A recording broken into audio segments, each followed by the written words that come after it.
Assalomu alaykum Chintaj Agro obunachilari. Mana bugun yangi kelgan motobloklarimizni birma-bir tanishtirib o'tamiz. Bizlarda 190 li Avangard firmasiga tegishli rollari uzun motoblogimiz, balonlari 600 ga 12.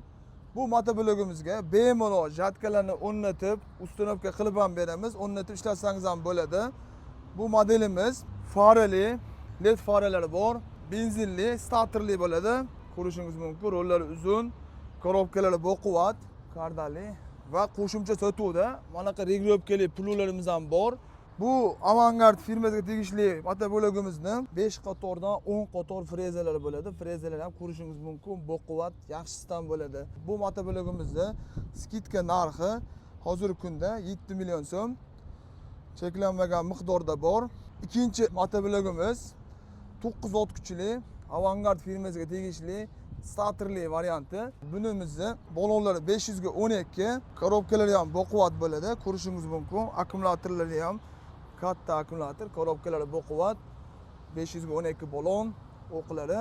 Bu motoblogimiz frezalari 4 qatordan 8 qator bo'ladi. Ko'rishingiz mumkin, bu frezalar 3 ga bo'linadi. Kultivatsiyaga ham moslasangiz bo'ladi.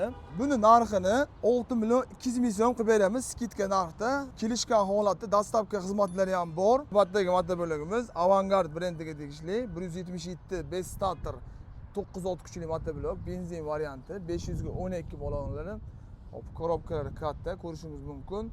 Rollari kalta, frezalari 3 qatorga bo'linadi.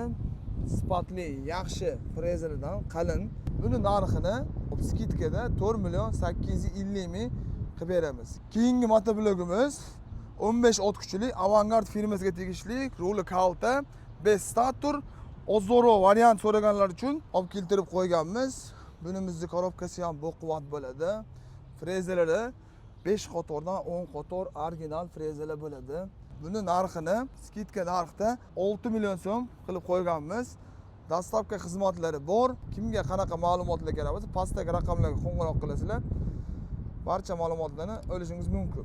Barchangizni Chintaj Agroda kutib qolamiz.